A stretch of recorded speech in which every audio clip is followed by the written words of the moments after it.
Самая лучшая, на мой взгляд, доработанная машина русская, советская, как угодно, это УАЗик наш, который сегодня является конкурентоспособным, с хорошими иномарочными единорожниками. Ну и насколько он выносив, и как он выручает нас на рыбалке и на охоте, я думаю, владельцы УАЗов знают. Но он тоже ломается. И вот пришло то время у меня, да, когда пришлось немножко ремонтироваться, делать коробку. Но я бы свое видео сейчас посвятил не сколько ремонту коробки, да, сборке-разборке, потому что очень много в интернете всего этого. А вот насколько ремонтно пригоден на сегодняшний день у вас именно старого образца, я имею в виду, он и сегодня-то новый, как старый, скажем так, ничего не поменялось. А вот именно те агрегаты, которые мы называем старым образцом. И в частности КПП, коробка перемены передач. То есть на этом УАЗике это полусинхронизированная коробка, то есть на которой третья и четвертая с синхронизаторами, остальные без синхронизаторов шестерни работают у нас. Что у меня произошло? То есть у меня появились серьезные, начал выезжать я задом, серьезные стуки в заднюю, ну и первую скорость. То есть было понятно сразу, что это промежуточный вал. Источник причины я, конечно же, не знал. То есть что, где, что вылетело, что туда попало и что произошло. Ну, разобрал я коробочку. Да, совершенно точно попал я, то есть угадал. То есть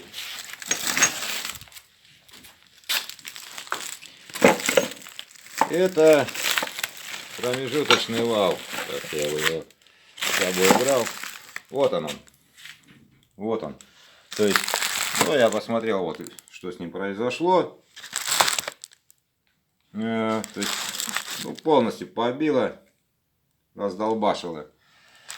Причина этому оказался вылет ролика из первичного вала. То есть вот отсюда. Вот отсюда. Почему он вылетел? И вот я бы хотел, ребята, кто смотрит это видео, УАЗисты, как бы свои соображения по этому поводу дали. То есть я-то считаю, что вылетел он просто-напросто вот из-за того, что вторичный вал у нас, вот, он крепится, ну, на подшипнике он сидит, да. Кстати, вот думал, что подшипник лопнутый у меня нет, он оказался нормальный, целенький, потому что, ну, 3 года назад я ее перебирал, делал, тогда на цепях ездили, вторую и заднюю, то есть скорость мы тогда раздолбили. Оригинально я поставил запчасти. Нет, подшипник целый, но, то есть он фиксируется вот такими вот, загоняется он вот сюда, да, ну кто разбирал, не буду, и прикручивается вот в эти дырочки болтичками, такими вот незначительными. То есть, ну, я считаю, что это слабо. Я ставил и гравера под них, а вот при разборе коробок, но со временем, то есть при нагрузках все равно он ослабевает, как бы, и он отходит от первички немножко, то есть со временем он отходит и позволяет вот ролику выпрыгнуть. Но это как бы я думаю, если у кого-то есть другие соображения, то есть спецы, подскажите, чтобы мне как бы в будущем знать, на что обращать внимание. То есть я перебрал уже не одну коробочку, ну вот в данном случае эту второй раз только. То есть она родная была, у меня отходила, ну не у меня, а в общей сложности она еще с пломбами, вот здесь вот проволочки были на крышке. То есть она отходила 29 лет. Вот, естественно, не давали ей жару. Ну, потом, когда я его приобрел, то есть охота, рыбалка свое дело сделали. Ну, ладно. То есть, понимаю я, что промежуточный вал. Вот я еще раз его покажу. Вот он промежуточный, который. Ну и, естественно, подозревал, что побило шестерни. Но шестерни-то сильно не побило. То есть, ну вот первая, вот она, вот я ее смотрю, да. То есть она, вот они выколанные их видать. То есть это поколотили, не съеденный. То есть первую если она вырабатывается, где она у меня есть, вот она. То есть она, ну вот так вот у меня было, вот, ее съедает. А здесь конкретно, здесь, короче, прилетело. Но это ролик, я все-таки ролик. Почему? Потому что я их, когда вскрыл крышку, я увидал, что внизу вон там стружка и лежат ролики. То есть было понятно. Ну и посчитал, вот их 13 штук, их 14. То есть один где-то вдребезги он. Вот они, это зубья, скорее всего, может от ролика кусочки. Но это не важно. Вот. Поэтому решение было принято, ну, однозначно по первичке, ой, по промежуточному валу, по замене. Ну и первую я все-таки решил, я знаю, что она будет ходить. Будет поддребезгивать, но она будет еще ходить. Вот я ее оставлю все-таки на черный день, которых бы хотелось, чтобы у нас было как можно меньше. А вот приобрел я новую. Ну и третья у меня выпрыгивала. Третья, я ее не менял при ремонте. Почему? Потому что она работала хорошо, а вот в накат она выпрыгивает. И выпрыгивает она, опять же, на мой взгляд, кто-то, может быть, мне другие соображения скажет. Это кольцо синхронизатора, вот оно.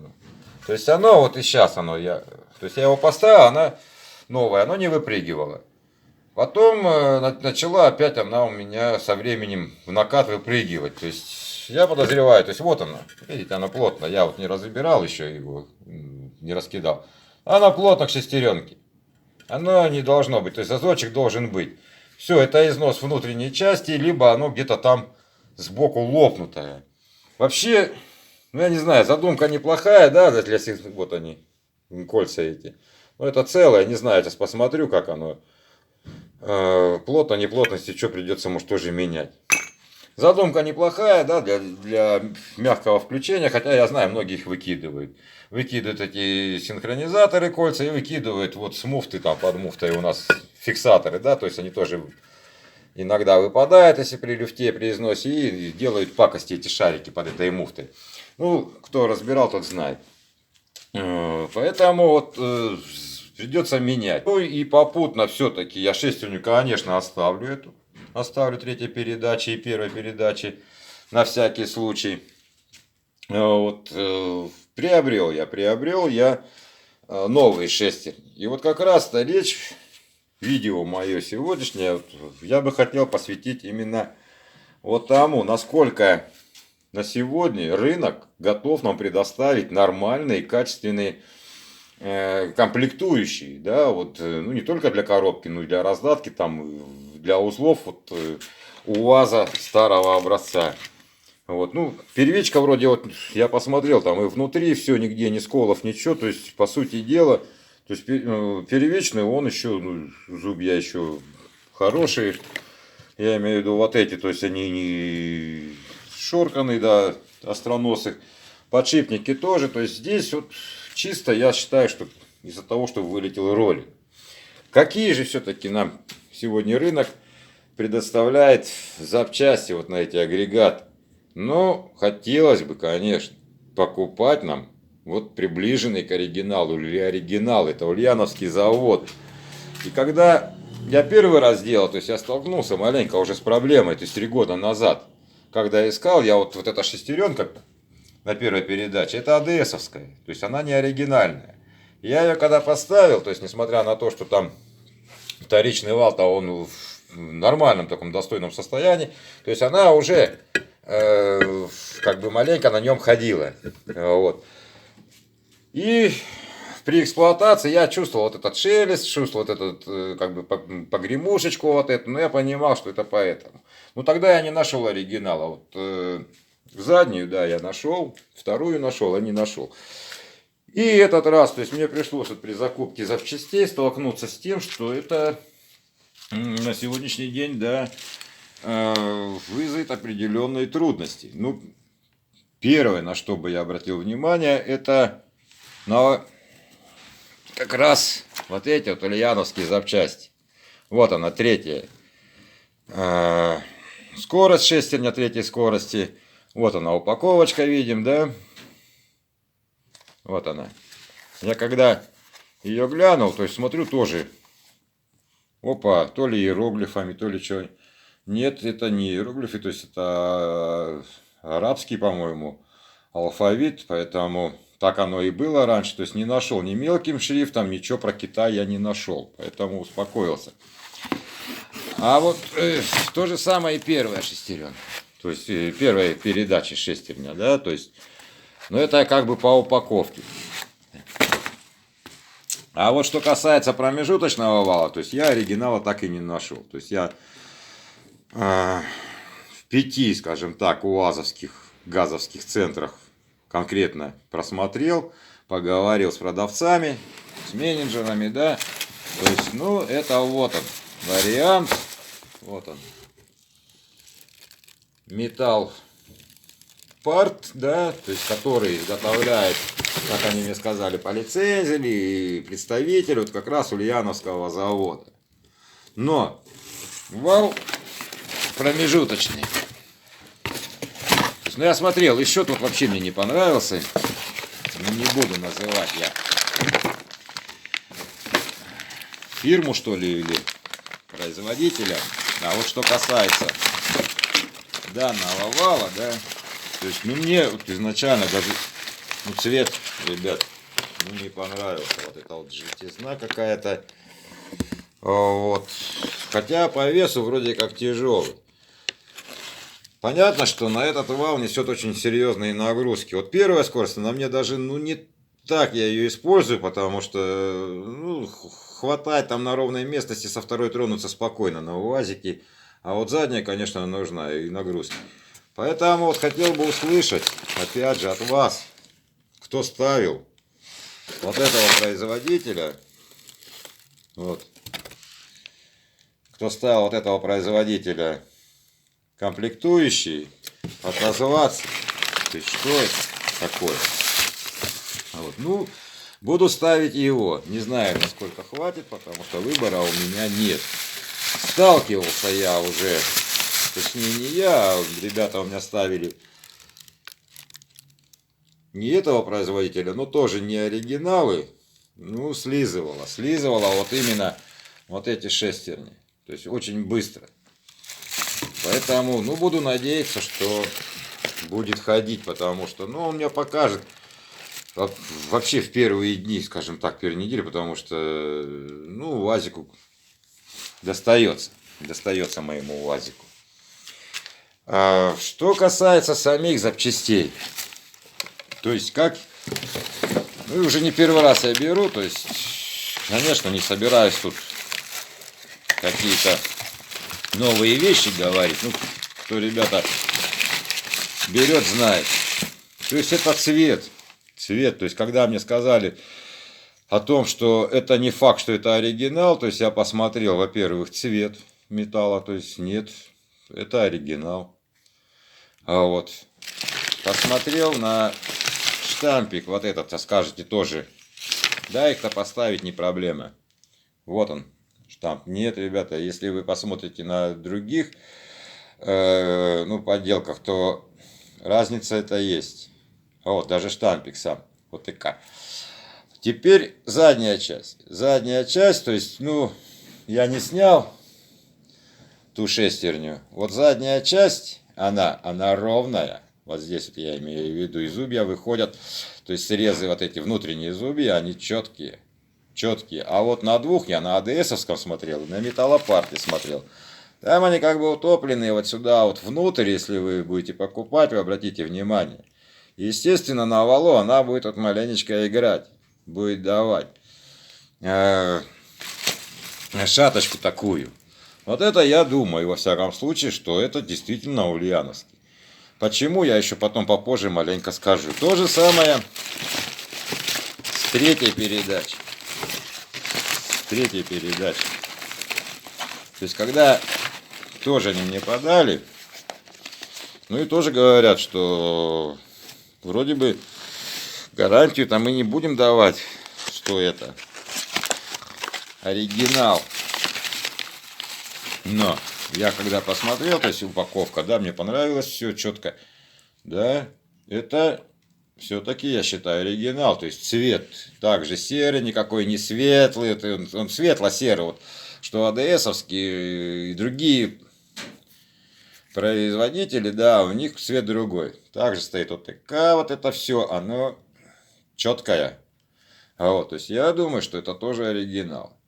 Вот как раз я вот говорю о чем, когда о синхронизаторе, да, кольце, видите, да, то есть вот здесь есть зазорчик. Сейчас кто-то скажет, да, он быстро, вот он снашивается когда, то есть начинается люфт вот этот, и просто-напросто она выпрыгивает в накат. Где-то тряхнула или что она выпрыгивает. Ну, понятно, что из-за зубицев тоже очень много зависит. Вот, ну здесь четко все. Я вот посмотрел, то есть думаю, что здесь я не обманулся, во всяком случае. Вот такую пачку они мне показали, тоже продавцы. Вот мы ее, когда я им сказал, что вроде как оригинал. Они мне показали такую же пачку, и вот здесь вот мелким шрифтом было написано, точно такая же, зеленая, все, вот это все есть. А вот здесь вот мелким шрифтом было написано, что это КНР, Хина, Китай. Китай, но по, опять же, как-то там по лицензированию или почему Ульяновского завода, то есть выпускают. Китайцы нам, у нас же нету металла, мы не можем сейчас создавать для гражданского транспорта. Китайцы замещают. Ну ладно, это как бы не психма, не отступление, но тем не менее. Ну и второй момент. То есть вот эти шестеренки, да, все АДСовские и всех остальных, то есть они по ценнику доступны. То есть цена их 1200, 1500 колеблется. Вал вот этот вот я без 20 рублей, 2 рубля, то есть 1980 выкинул. То есть я понимал, что это не оригинал. Оригинал был бы, конечно, дороже. А вот шестереночки, то есть когда я говорю, так, что не стоит-то? И они полезли в свою базу в компьютер и как раз определили, во-первых, то, что это старый завоз еще у них, оказывается, остались они. Кстати, они их искали, сразу не могли найти. Я уже когда уехал, они мне потом позвонили. То есть телефон оставил, говорю, если найдете, ребята, то позвоните. Они мне позвонили, да, что нашли. Все, и когда мы в базу глянули, то есть они мне ценник, когда на третью вот передачу, когда сказали, 2 300 рубля. То есть я говорю, ну это, наверное, все-таки, ребят, даже по цене оригинал, я не думаю, что вы придумали. То есть, ну я-то в экран вижу, все. И когда первую достали, да, то есть тут уже, вот он ценник. 2850, то есть без 150 рублей 3 рубля стоит первая шестерня. То есть, ну я думаю, что все-таки еще какие-то моральные вот такие вот нормы, они сохранились. Поэтому вот сейчас буду все это ставить. Что касается запчастей, то есть на вот эти вот старые агрегаты для УАЗика, я хотел бы, вот кто смотрит это видео, все-таки услышать, кто где как их достает. То есть выписывать я вот их все-таки как бы не очень-то хочу, потому что ну прислать могут все что угодно. На картинке одно, а прислать могут все что угодно. А вот именно те, кто брали запчасти, делали, как они себя показали, или точнее, что они действительно показали себя надежно, достойно, вот здесь, конечно, бы хотелось, чтобы вот эти адреса бы, ну, узнать. Ну, что, коробку сейчас буду собирать, сейчас здесь все отмою, разберу, буду собирать, и как она у меня заработает, я потом покажу. Думаю, что все будет нормально, потому что это уже не моя первая коробка. Ну все, ребят, коробку я собрал, сделал. То есть в гаража выехал, далеко не ездил, сейчас вот поеду попробую, что она мне скажет. Ну, в принципе, сцепление, две лапки побалтываются, но не стал я их трогать. Ну, нормально. Задняя нормально. Вот. Первая вообще мягенько, вот она пошла, и она не дребезжит. То есть она не дребезжит. Спокойно вот я иду. Даже. Вторая пошла.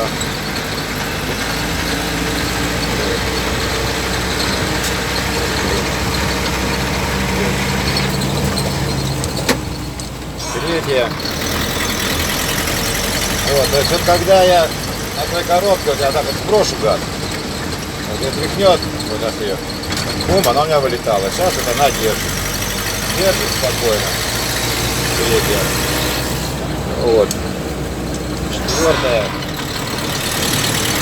Ну, разогнаться некуда. То есть, ну, все работает. Все работает. Лазик идет.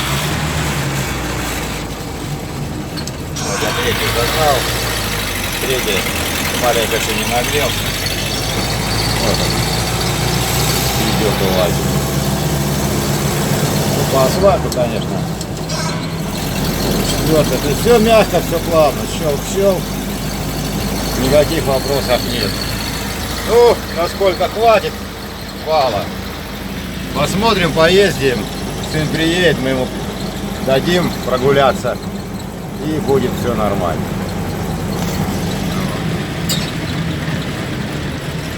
Ладно, ребята. Все, на этом я как бы заканчиваю. Всем удачи, всем здоровья. Ставьте лайки, дизлайки. Подписывайтесь. Отписываться нежелательно. Посещайте мой канал, жду ваших советов. Сюда мне надо. Вот, она бы сейчас третья, у меня вот я на третьей иду, сейчас бы вылетела, не вылетела. Ну все, ребята, давай.